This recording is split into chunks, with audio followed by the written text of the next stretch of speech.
nama saya Mora Salsa Aprilia dan teman saya Gracilia Puspasena. Kami mahasiswi Hubungan Internasional kelas LIPREL, Fakultas Ilmu Sosial dan Politik Universitas Muhammadiyah Yogyakarta. Pada kesempatan kali ini, kami akan membahas dua filsuf terkemuka dalam perkembangan ilmu politik dan ekonomi, yaitu John Locke dan Adam Smith. John Locke dan Adam Smith merupakan pionir atau pelopor dari ideologi liberalisme.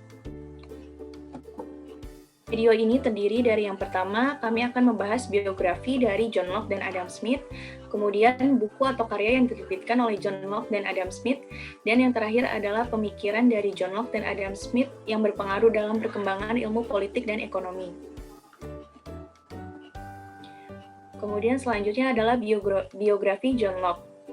John Locke adalah seorang filsuf, dokter, dan politikus yang berasal dari Inggris, yang secara luas dianggap sebagai salah satu pemikir pencerahan yang paling berpengaruh dan dikenal sebagai Bapak Liberalisme. Beliau lahir pada 29 Agustus 1632 di Warrington, Somerset, Inggris. John Locke menempuh pendidikan di Universitas Oxford dengan mengambil studi kedokteran dan filosofi eksperimental. Beliau menyelesaikan program sarjananya pada tahun 1656, mendapatkan gelar masternya pada tahun 1658, dan mendapatkan izin praktek dokter pada tahun 1675. Beliau meninggal di Highlever, Essex, Inggris pada usia 72 tahun.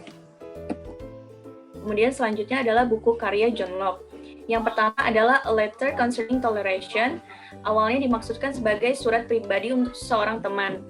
Locke berpendapat bahwa negara tidak memiliki suara dalam urusan jiwa keimanan atau agama seseorang. Pemerintah harus bersikap toleran terhadap agama apapun yang mempraktikkan toleransi. Yang kedua adalah Two Treatises of Government.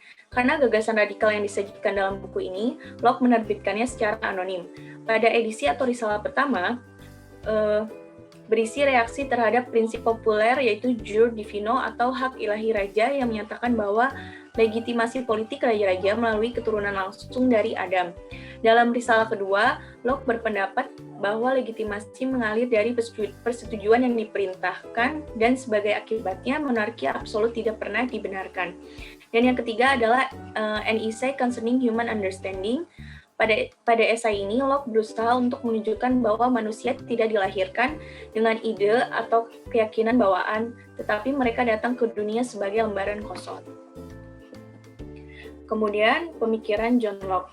Pemikiran pertamanya adalah mengenai the state of nature. John Locke memulai teori liberalnya dengan meneliti sifat manusia. Dia menulis tentang sifat manusia dalam mengacu pada apa yang dia sebut sebagai state of nature atau keadaan alam. Keadaan alam adalah periode waktu sebelum pembentukan pemerintahan. Keadaan alam ini dapat mencirikan sifat manusia berdasarkan kebebasan, persamaan, dan akal. Locke percaya bahwa hak alami manusia termasuk hak untuk hidup, kebebasan, dan properti. Pemikiran atau konsep dari John Locke tersebut serupa dengan konsep hak asasi manusia di dalam masyarakat modern. Kemudian yang kedua adalah teori pembatasan kekuasaan negara. Menurut John Locke, pembatasan negara dapat dilakukan melalui dua cara, yaitu cara pertama adalah dengan membentuk konstitusi atau undang-undang dasar yang ditentukan oleh parlemen berdasarkan prinsip mayoritas.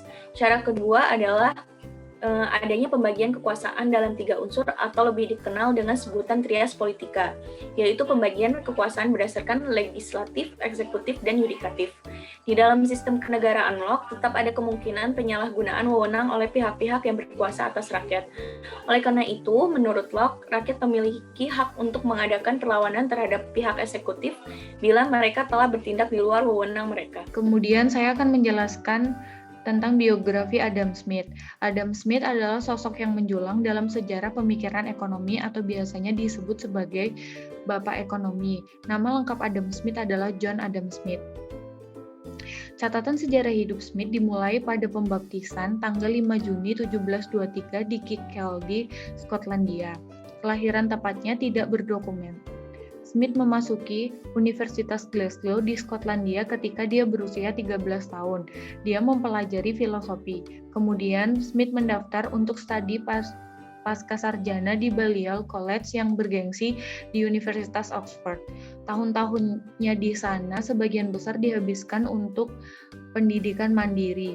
Smith mengalami pemahaman yang kuat tentang filosofi klasik dan kontemporer. Selama waktunya di Perancis, Smith menganggap filsuf David Hume dan Voltaire dan Benjamin Franklin sebagai orang sezaman. Pemikiran Adam Smith dibagi menjadi dua, yaitu teori ekonomi klasik dan The Wealth of Nations. Ekonomi klasik menyatakan bahwa pasar bebas akan mengatur dirinya sendiri jika tidak ada campur tangan dari pihak apapun. Adam Smith menyebutkan dengan metafora, yaitu tangan tak terlihat, yang akan menggerakkan pasar menuju keseimbangan alami mereka tanpa adanya campur tangan dari luar. Ekonomi klasik menekankan pada penerapan harga fleksibel baik dari segi upah maupun barang. Kemudian The Wealth of Nations. Salah satu pemikiran Smith yang sangat berpengaruh adalah The Wealth of Nations. The Wealth of Nations memberikan asal-usul konsep produk domestik bruto atau disebut sebagai PDB dan mentransformasikan pelaku bisnis impor dan ekspor. Sebelum penerbitan The Wealth of Nations, negara-negara menyatakan kekayaannya berdasarkan nilai simpanan emas dan peraknya. Namun, Smith sangat kritis terhadap merkantilisme. Ia berpendapat bahwa negara harus dievaluasi berdasarkan tingkat produksi dan perdagangannya. Konsep ini menjadi dasar pembuatan metrik PDB untuk mengukur properti suatu negara. Sekian yang dapat kami sampaikan. Apabila ada salah kata, kami mohon maaf dan terima kasih. Wassalamualaikum warahmatullahi wabarakatuh.